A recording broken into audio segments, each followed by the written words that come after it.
Hello and welcome back to Penguin Crafts. Today I'm going to be showing you how to make this gorgeous gift bag. Look at it glistening. As you can tell, it's pretty much as big as my board here, my grid paper.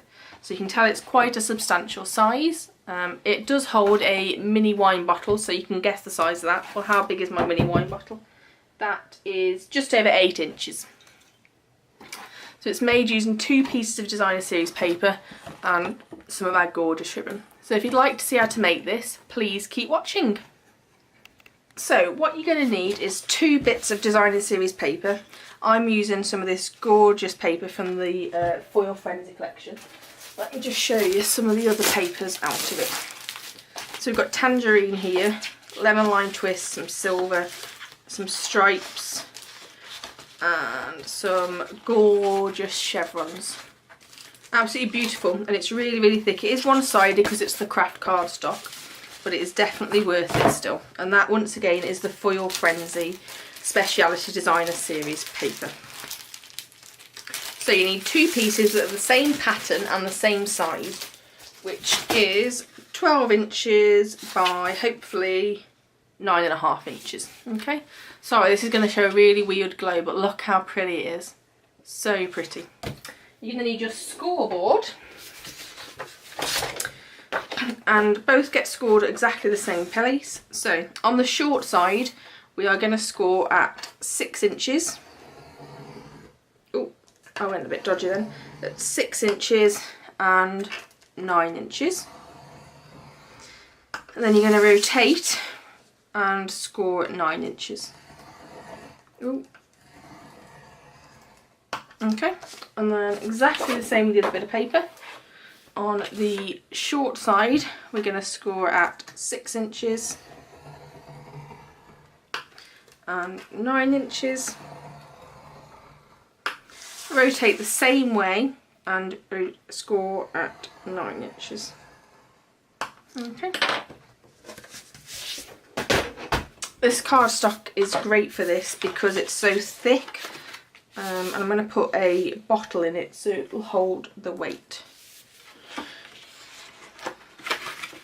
So just fold and burnish on each of the score lines. Okay. So just work your way around on both bits of cardstock.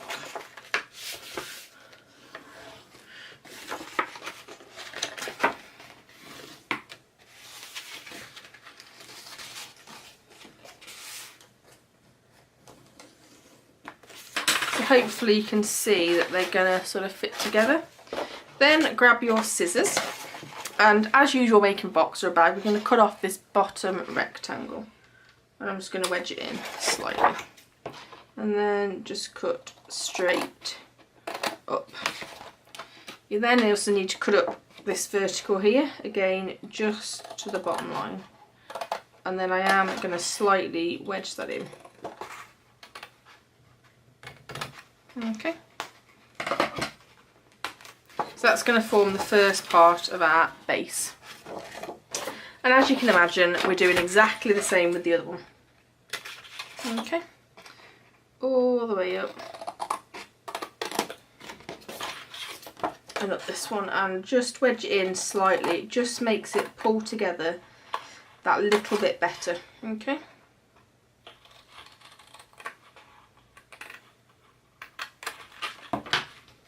Right.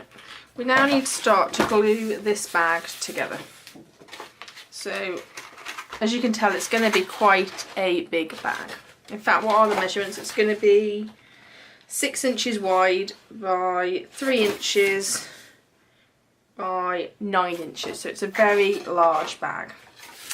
I'm going to be using my sticky red tape for this. I just find it works best. So what I'm going to do is line it up all the way along, right on the edge, and cut that off. And I'm just going to put a second piece behind it just to secure it, as this is a large bag.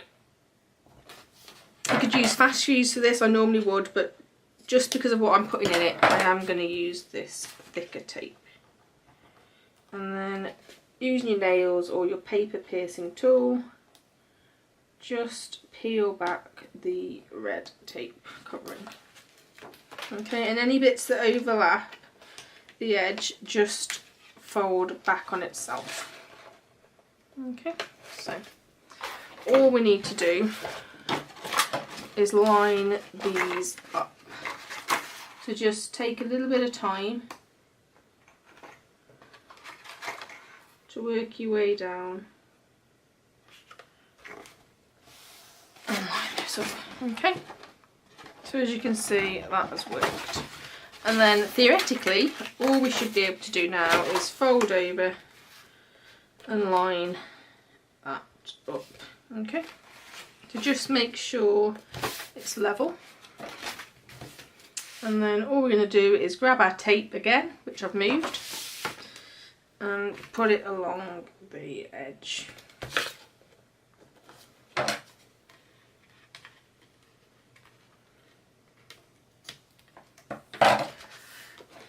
I might just peel that bit off first just to make it a bit easier.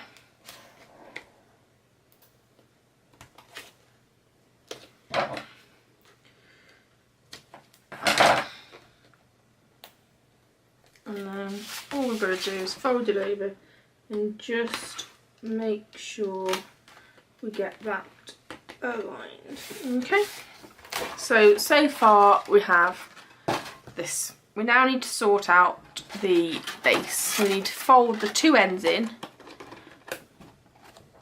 like that. Decide which is going to be your front. Both bits have got a join on, but just have a look and see which one you think is your neatest. So to me, that is my neatest, the front. So you're going to fold the two bits in, you then fold your back piece in, and then your front piece, so that you end up with the seam at the back. Okay, so let me do that again. This is my front. You fold in the two middle bits, the back and the front. So we're going to put glue on the inside of the front and the back, and for this I am going to use my tape again. So just for the back all the way along. I should have got my tear tape really, as it would have been quicker, but that's fine. And again all the way round the edge. I might put a quick blob of fast fuse in the middle, because you can never have too much glue in my books. So I'm just peeling these red bits off, and then I've got my fast fuse, and I'm just going to put a little bit extra. Okay, so all you're going to do is make sure you've got your box square and line up the edges. Okay, and then I'm going to stick my scissors inside just to make sure it's stuck. And then exactly the same again. Go all the way around the edge with our red tape.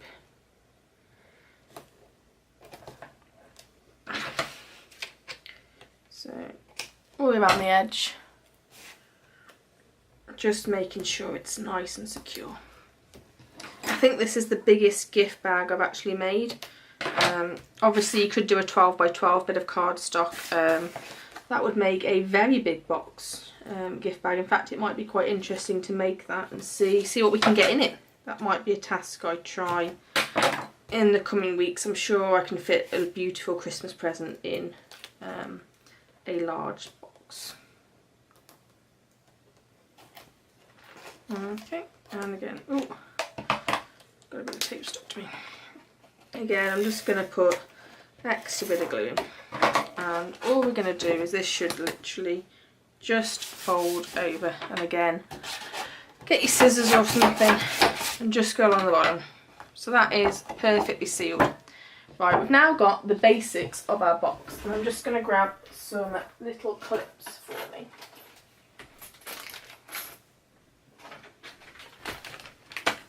So next thing we're going to do is pinch these in, as we want it to be a gift bag and close.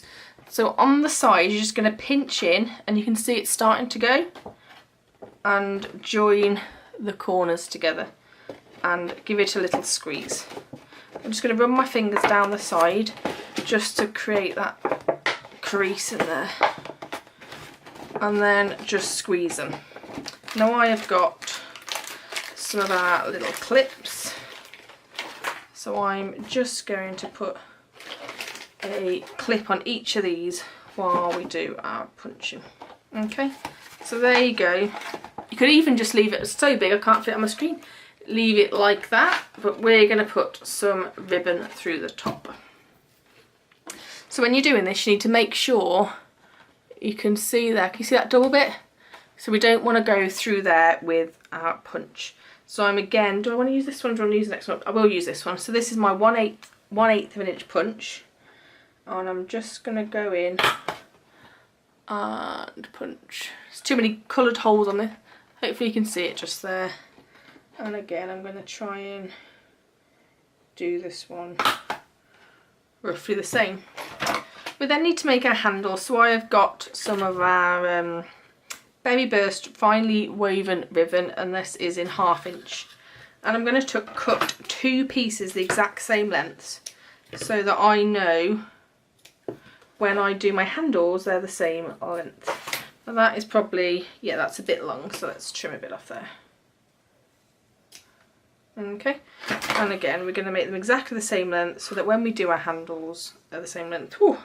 And luckily I just had enough left. Okay,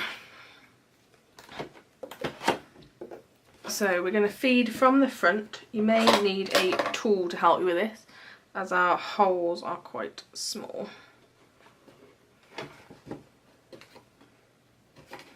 Okay, pull it through a bit too far, and then all we're going to do is tie a little knot at the end.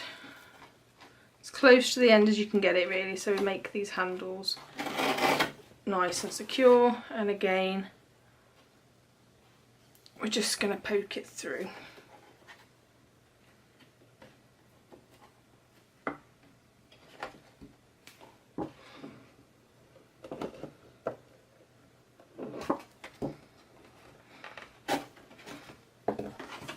So just make sure we haven't got our handles in a knot.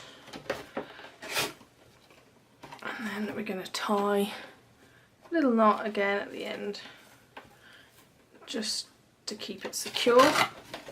So there's the first handle done. And let's do exactly the same with the second one.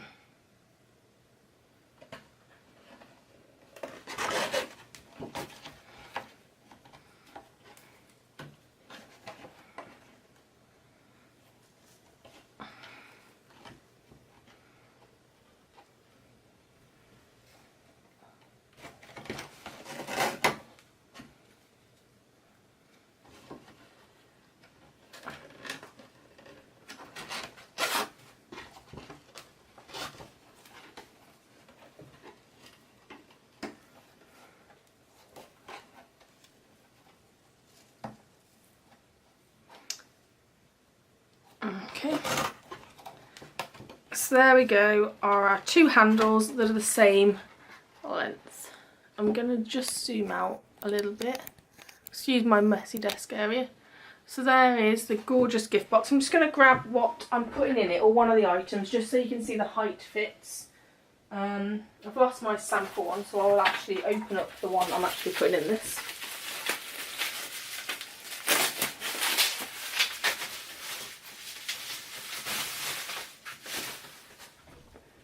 So I'm putting in this mini bottle of Rose Prosecco.